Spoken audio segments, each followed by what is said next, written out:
fear to do things. We've got to get rid of the anger. We've got to get rid of the jealousy. And as the Reverend would say over here, we got to be more like Harriet Tubman, who didn't take no stuff, Reverend, right? All right. So we got to learn not to be afraid to do what we have to do. My sister and yours, Dr. Dorothy Height, said, we black women don't always get to do what we want to do, but you know, sisters, we do what we have to do. And so the next time we have something in our community to do to get rid of the killings, to save our children, to educate our children, for statehood, for getting jobs, for doing what it takes to lift up our neighborhood, whether it's our street or not. I want you to be standing in line with me, brothers and sisters, saying, I'll go. Send me, Lord. I will go. The road is not too rough. The job is not too tough. Send me, Lord. I'll go. Thank you, and God bless you. Thank you very much. And Dr. Faye, she's a little under the weather, you know, so she wrapped up and came out here anyway. So we certainly have to appreciate that kind of dedication. Fired up. Let's see, where are we on this list? Okay. Well, quite a bit. We're going to keep it going, and this is going next with Johnny Barnes and Denise Jenkins for Statehood. Are you here? Good.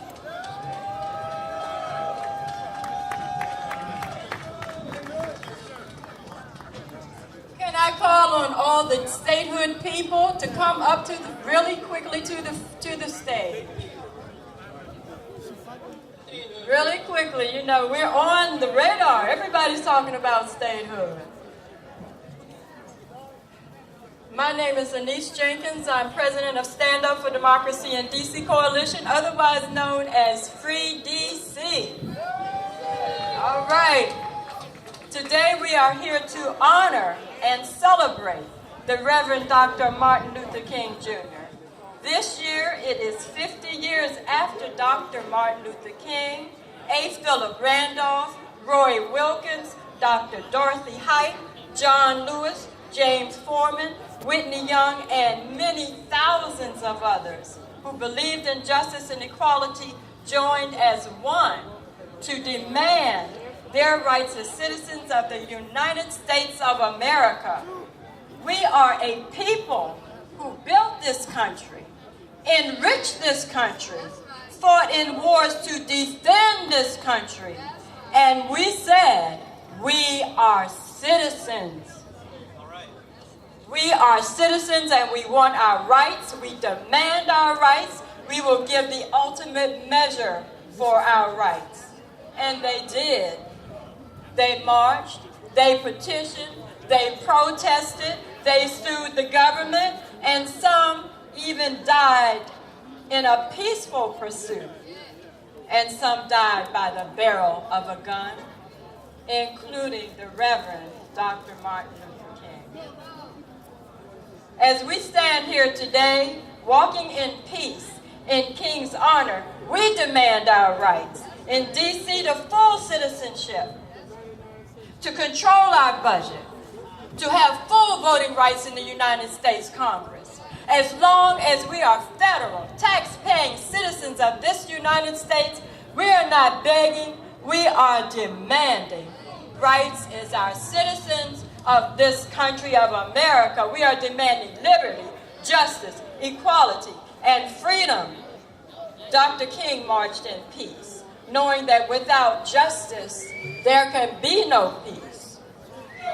As Sojourner Truth, the former enslaved abolitionist woman, said, "Ain't I a woman?" Well, the people of D.C. said, "Ain't I a citizen?" The answer is yes. Stand up. Free D.C. Statehood now.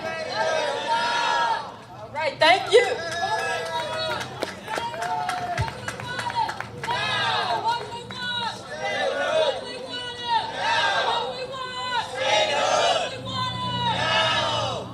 Good afternoon. Good afternoon. I'm Johnny Barnes, the self-described people's lawyer, unbought and unbossed, and And we finished this peace walk here at this park. We started this morning at 8:30 a.m. at the Landsberg Park, but it's not where you start, it's where you finish. And I want to tell you that we should thank Mayor Gray. Let's give him another round of applause. Because he started the current statehood movement when he was arrested, gave up himself so that the movement would be put on the map. And that movement will not stop, it will not yield. And I remember when my mama got on the bus in '63, Pinky and the Craig sisters, and they came to hear a young preacher, Martin Luther King Jr. And as a consequence of that march, the 64 Civil Rights Act was passed, and the 65 Voting Rights Act was passed, and 5,000 black elected officials were elected. So it's not where you start, it's where you finish. Now let me tell you one last thing. We leave $2.6 billion on the table every year because we're not a state. $2.6 billion. So it's not about positions for politicians, it's about each one of you. It's about all of us. Because if we had $2.6 billion, we could have affordable housing, and not the illusion of it. We can provide jobs and promote peace, and that's especially important for our returning citizens. We wouldn't have to close the public schools if we had $2.6 billion. And let me just say, on this question, if I may borrow from the rhetoric of the 60s, if you're not part of the solution, you're part of the problem. So get involved. Go to the edge. Step out on the ice. Hold your breath if you have to. Take some risks. Join us. Because we will see statehood, I predict, in the next 2 years. Thank you very much. It's not where you start, it's where you finish.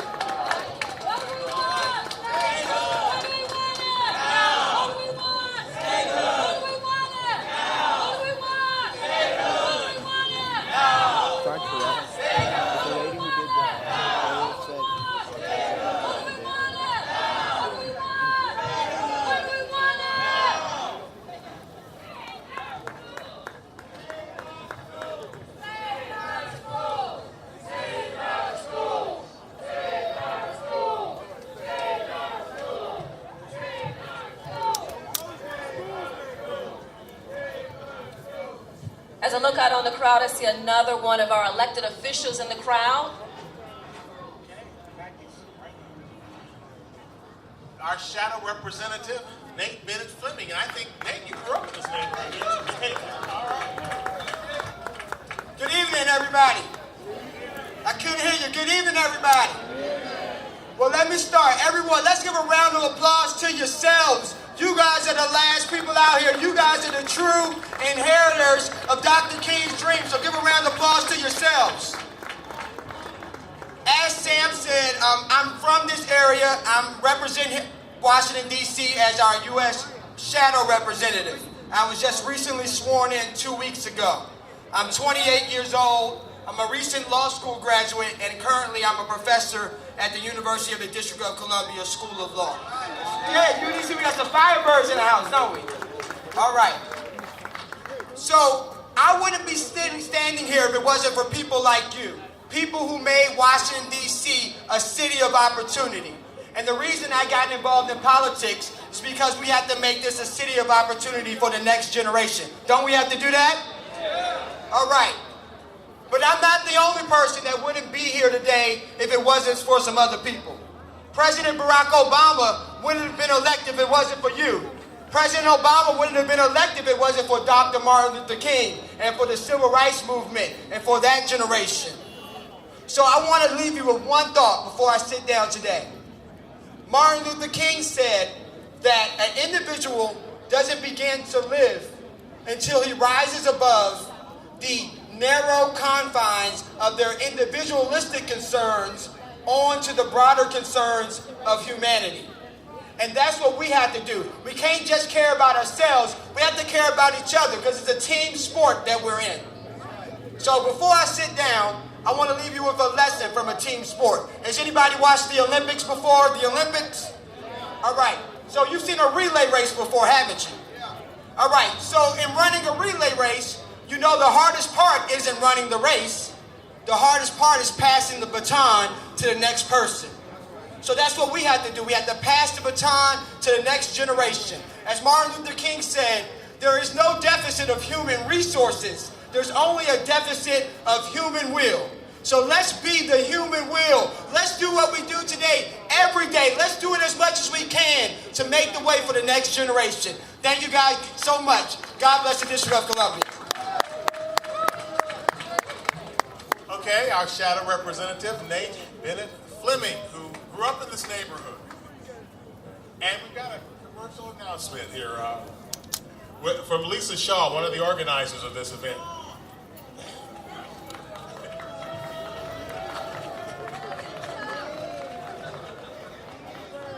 Hi everybody, thank you for coming out. I just want to tell you that Community Education Group is doing HIV testing and giving out condoms. Please take a moment to visit their table over by the white truck. Community Education Group. Let's give them a round of applause.